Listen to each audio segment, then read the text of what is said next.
Cool, it's recording. Okay, thank you so much for coming. And today, as we were talking about, we are going to cover some note-taking techniques. Apparently, something really easy, and students then when they start their studies, they think, that's fine, and they go to class with a note-taking, with a book in their pocket. Sometimes they even forget their pen. Other times they just realize, oh, okay, I'm struggling with note-taking. Is there any keys, any formulas, any techniques or methods that I could use to help me? So we're trying to cover that here today. I covered a little presentation about taking notes. So today we're going to cover several steps. How to prepare yourself to take notes. What do we recommend? Different note-taking techniques or methods, and note-taking basics, and the importance of reviewing your notes. Please, if you have any questions, just let me know. Nobody will see you because the video is all this time. Okay, when you are preparing yourself to take notes, and this is the golden rule, if you're taking notes during a class, online tutorial or face-to-face class, please make sure that you familiarize yourself with what is going to be covered. If you could do, anticipation is the key rule for good note-taking sessions. So for the students that have access to the marking schedule and to the learning outcomes, they are really, really important. So for example, if for next week's tutorial, I'm going to cover learning outcome number 2, it will be very important, very good and useful if you could read a little bit about that learning outcome, and also if they are available before class, have a look through the PowerPoints and some class notes that the tutor may give you, so that you can understand which are the main topics they're going to cover in that session, and you can do some big picture preparation so that when you listen to the concepts the first time, it's not awkward, and you know, okay, in the learning outcome they said they were going to cover New Zealand legal systems, therefore I have to study constitution, I have to study parliament, and I have to study government, for example. We have lots of law students in class today, that's why I'm giving these examples, but I'll try to give an example of Big Bus as well. All right. So this is the key recommendation. Try to go to class before a big lecture, before a very important tutorial, with some preparation in advance. If the tutors talk too fast, or if you have English as a second language, like we were just talking before, don't be afraid to ask them to repeat the main idea if you have the chance, because if you listen to a recorded tutorial, things get a bit different. You can always pause it and go back again, but that's what we want to avoid, isn't it? Okay, some good tips for the ones that are preparing to go and take some notes on face-to-face classes. Always have a piece of paper or a notebook, according to a methodology, ready to take some notes. And try to use as many white spaces as you can while you're taking some notes. It's like writing an essay. You have different paragraphs covering a different topic, and when you write your own essay, to separate paragraphs you use some white space. And when you're taking notes, if you could create some white spaces that would give you a clear idea, a big picture of what you are covering, that would be very good when you have to review your notes. Also, try to limit your notes to one concept per section or page. So if you're covering different 5 or 6 concepts in one lecture, inside the same learning outcome, try to have 5 different pages, at least. Then try to use abbreviations and or symbols. This is really important. So I developed my symbols when I was a student. So use lots of signs when something is important, or when you're taking notes, use lots of diagrams and signs, and also different colors helps a lot. Usually students have pen two different colors, or some those pens that you can press them down and you have 5 different colors, and then just use them to make some signs in daily notes regarding the importance of some specific sessions. Also, very important is to write down the information in your own words. If you are copy-pasting exactly what the tutor is saying, you are basically putting yourself into a difficult situation when you're going back to your notes later on. You have to make sure you understand what they're explaining in the tutorial. If you don't understand, try to ask them to repeat that same idea or to break it down in other words using other concepts so that you can understand in your own words. So when you go back to your revision technique in preparing yourself to exams or tests, you don't know what they were talking about. Also, there is a point that is not here. Try to back up your notes with information that you find in other sources. So if you're covering a specific topic in class, but you have that in your textbook, after taking your notes, go back to your textbook, chapter 2, for example. You know that learning outcome you will cover chapter 2, and try to back up those white spaces that you couldn't fill with that information. Sometimes we cannot take notes to everything that the tutors are saying. We just get lost because they talk too fast, or we write too slow, or we are thinking about other things, or there is a lot of information. So if we can just have the first idea of the topic and then complete it later on with our studies using the textbook, that will be good, as long as we have that sign here. So for example, if we're covering a specific topic, let's say organizations and management, and we are covering leadership principles. We know there are 4 main theories for leadership. We lost one while we were taking notes.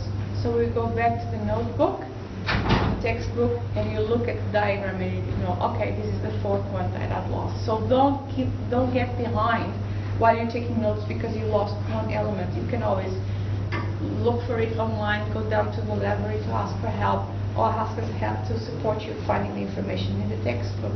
Go to the right chapter. Any questions so far? Okay. Let's cover now the note-taking techniques. There are several techniques. There is a very good website in the university, Massey University, in OWLL. Also very good for APA referencing. We really recommend this website for our students. And us making it so easy, we selected the Cornell methodology, the picture notes, the written notes, the summary notes, and the charting method. All of us have got really different learning styles and different learning techniques, and we study and learn in different environments. So if you are an online student, if you are a university student, if you are a business student or social studies student, you might have to adapt your note-taking style to the one that works better for you.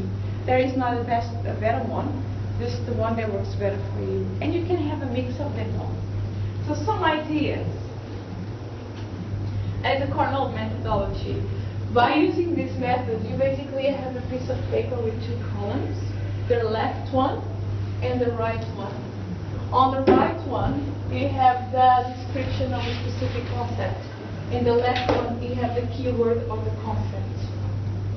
So if you study contract law or IREC, or if you're studying a very important concept like leadership, that's the concept you're covering, that's what you find in your learning outcome. These are the notes that were possible for you to get together when you were in the tutorial. Also very important is that you can also draw a line at the end and have a summary of the main ideas that you covered in the tutorial regarding that specific topic. That will be very important. Again, if you're covering 3 topics and you know that already in advance before going to class, that you're going to cover 3 major concepts in that class, you might have to have 3 pages like this, or 6, that you write, use each page for a concept. Usually, even in the reading techniques, it's very interesting to follow this concept. I, as a student, because my background is law, we had a lot of reading, so I usually was doing the opposite, maybe because I'm left-handed, and I was using, this was the textbook, we talked about this for sure, just to have all the description on my left, and I was drawing my own line in the textbook on the right and just writing with a piece of, with a pencil the main concepts. So that when I am reading, maybe Cheryl's going to cover that, I just have the main concepts and I know what I'm talking about. Any questions about this methodology? We're going to have a look at this a bit more in detail later on. Also, for people that are visual learners, I use this a lot. This is my main methodology of note-taking. I could have brought some notes. The ones that you saw yesterday after our meeting with Linda, they were pretty scary. Of course, they were written in 2 languages because I'm bilingual. So those students that have more than one language, just please don't share your notes with your colleagues. But we have the mind map technique. So a mind map is a diagram, basically. It's a diagram that you use to organize your information. Sometimes when I do mind maps, I just have the concept in the middle. So let's say we're studying contract principles. And I know there are 5 elements of a contract.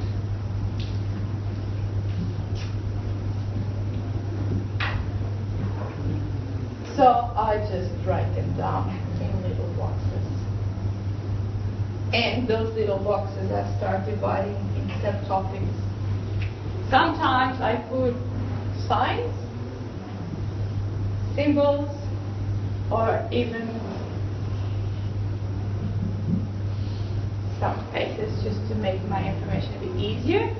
It's easier to take some information. Or when I cannot get the concept, I just use this, and I know already they have to go back to the textbook because I didn't get this last element of the contract when I was studying it. Make sense? This is very, very useful. And one of the things I usually recommend to law students when they're preparing themselves to exams or tests is that they create an A3 page. This is just an A4, and they do their mind maps in one of those pages. And here they have the topic and the learning outcomes, and then they have the mind map here, and so on, so on. So by using mind maps in diagram, your brain downloads the information quite easily. So with that diagram that you created, you are the expert on that specific way of organizing your ideas, and therefore it will be easy for your brain to download the information. When you sit an exam, you close your eyes and you think about the diagram, and you know that the second element of the contract had a little smile, because your brain downloads this information better than if you had a written test with 1,500 words in a page. So try to break down not just your readings, but also your notes into mind maps. It's the second technique. Any question regarding this? So far, so good. You use this a lot, don't you, Rochelle? Sometimes. Yeah. Depends on the, Depends on the speech. Yeah. Or the I mean, one of content our as well. recent lectures, I mean, Benny's one of my friends too, and she's suffering as much as I am probably. An admin lecture that we've just had literally covered, I would say, about 20 different topics in it. You know, and you just... Maybe it's really good to have the next, not mind maps. For law, you can have it as a second technique, maybe a reading technique, more than note-taking technique. I will use this one. Written notes. They're very important. Have you heard about flashcards? Yeah. You can use your flashcards. So we have a lot of them down there in the ATIA. We also send this to online students. They are, anywhere in the country or outside the country.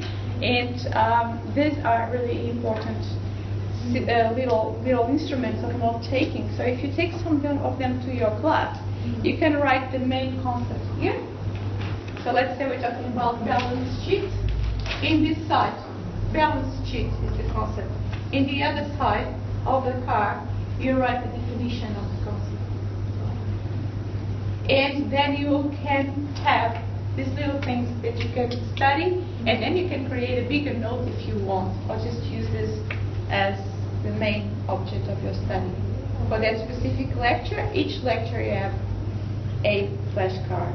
If you like this idea and you're very kinesthetic, visual kind of learner, maybe you would be very happy with this. Yes, absolutely. Also, we're going to cover next week a very good app that you can download in your iPad or in your phone that is called Quizlet. And Cheryl's going to go through that with you, and she's going to teach how to use Quizlet for your studies. Lots of students in this campus use Quizlet. We're very, very happy with that, and you will be surprised at how many students in Law Uni are using it. So if you are waiting for a doctor's appointment, you have to kill some time, you can always look at your Quizlet, and there are very, very interactive ways of learning, and it's very effective. And we can't make it next Friday, just book with us and we'll show you how to use it, like if you can't be here. We can help you to set up Quizlet with your phone. We can go through the different styles of tests you have in Quizlet, and we can create a study set for you, for all the papers you have. Okay? Sounds great. And if you want to take some flashcards, please feel free to take some of them. If you need more, just pop down in the library. Continue on with another technique. This is the outline notes. So this is what I was talking about. When you're covering like 20 topics in a lecture, and you're talking about a very, very demanding level in a specific program. But this is one of my favorite techniques as well. If you are a list person, you love organizing yourself in lists. You have the main topic, the main concept in the top, and then you create subtopics and sub-subtopics, like just you were writing a report. That will give you just a clear idea of what our issue is like. Okay, we get, for instance, we get given like our course material, books which we use for the same, paper, and then we also get like some reference materials to, textbook, and then of course you get all your lecture slides, and of course you have to put all this, together, and just make it a bit overwhelming. They have different sources with different levels of information. Yeah. And in different papers, when you have all that together, it seems like life is not long enough for you to deal with all of that. Yes, A technique that is very useful, let's say this semester you have five papers, you have 5 different notebooks, your own notebook or folder. What I think is very useful is that at the start of the folder you have the learning outcomes for that specific paper. And you know what you're going to cover. And you know which topics the tutors are going to cover in this specific week. So we are in week 2. I know that I'm covering learning outcome 2. So I'm going to class and I read in advance the PowerPoints and whatever I can read the class notes so that I'm familiar with those concepts and I can organize my notes better. If this is possible with your notes, depending on the style you choose, mind mapping, lists, picture notes, whatever, you can manage to get that information in that specific notebook in the way that works better for you. Again, you have to conjugate 2 techniques here, the notes taking with the reading techniques. Usually, we don't recommend all the textbooks to be read 100%. There are several ways to approach a specific textbook, depending on what you study, obviously. So if you like to cover that with us for that specific paper, constitutional law is different from jurisprudence. Okay?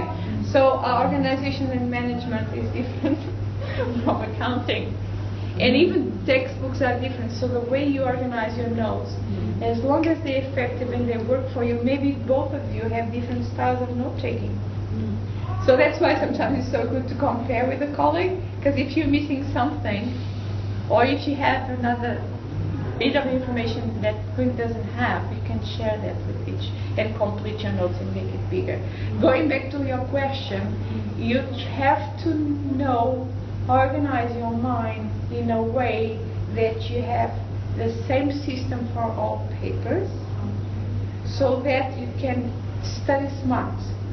Try to study smart, because you're going to run out of time to read all the textbook, to cover all the lecture notes. You need to be intelligent and smart, managing the amount of information.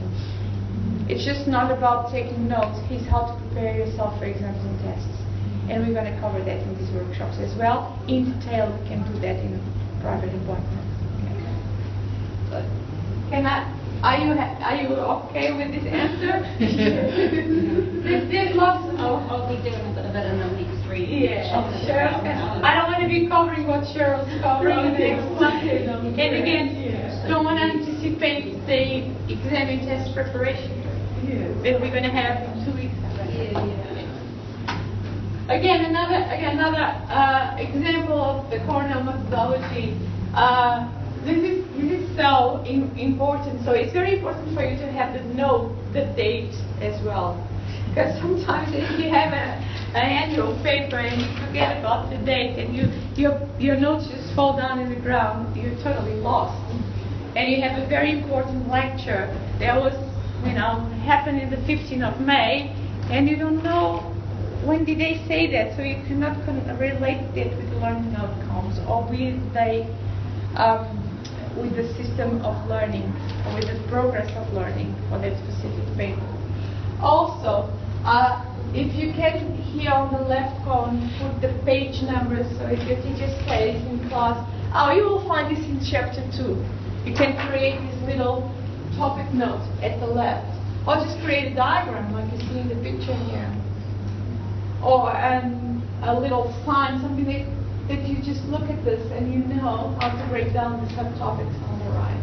Again, summarizing their lecture, their tutorial at the end is very important. I do believe that this system is very, very useful for law students. It's one of the things we are discussing with Rachel. Let's see if we can have this system in place before. Maybe I'll use this when I sit down to listen to your tutorials. Before going to class, instead of taking everything, stop and taking notes to every word, see if we can use this and transform this into readable and managing information that we can manage and use later on for the preparation of tests and exams. And finally, the charting methodology. So this works, has a table that has several rows and columns, and so the idea is that you identify which theory or concept are you talking about, who was the author of that, which date was that, chapter is you're going to cover, and the paper that applies to. So the information on the top row you can use according to the specific criteria of the program, but it is a very good methodology for preparation for tests and exams. And you can actually have a big picture at the start of your individual folders for each paper, so that you can have a big table like this, and you know exactly. Just again, try to make it easy for your brain to download information. Some other tips about note taking: keep your notes well organized. Don't forget the date. We talked about this last week when we talked about time management. When we distributed the annual planners, and we say if you have 4 different papers this semester, try to have 4 different colors for each paper. So then when you look at your calendar and organizations and management is the orange color, you know that you have an orange test in 2 weeks. Your orange folder is for organizations and management. And if you're studying another paper that comes across with similar concepts in 2 different papers, you can have the orange mixed with, you can underline in the textbook. Actually, this is from organizations and management, so it belongs to the orange coat. Makes sense. Also, use different color pens and highlighters. Write brief notes. Use your abbreviation and symbols, and make sure, this is very important this year, that you can always ask the tutor in class, where can you find further information about that topic? Because again, if you are studying the 4 principles of management, and one of the principles you just miss it, you don't have to go back or stop the tutorial, or if you can, if you have time for that. But if you can just, while you're doing, continue on building up your studies in that specific topic, you can go back to your textbook and look at it. So don't worry if you miss one topic of the 4 subtopics you're covering. Okay? Oh, very important, linking in with the other session, review your notes. There's no point of you having notes if you don't go back to them. It happens a lot that students don't go back to their notes because they are lost in big amounts of information, like textbook or PowerPoint, and they don't go back to our notes. There's another technique I forgot to mention now that I talked about PowerPoint. Sometimes it's very useful to print the PowerPoint in a specific layout so that you have notes on your right. You know that you can print it like that. We can help you with that. So if you have access to the class PowerPoint, print them out in a way that you can have notes and beside each specific slide.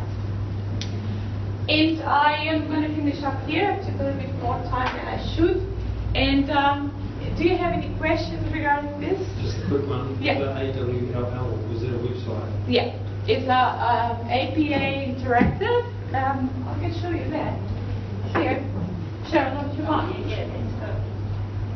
So, see, just Google at Massa University, and it's very, very, very good study skills. So you have academic writing, study skills, referencing, everything you need here. Cool. Thank you. And it's very, very useful for all the topics we're going to cover. Okay,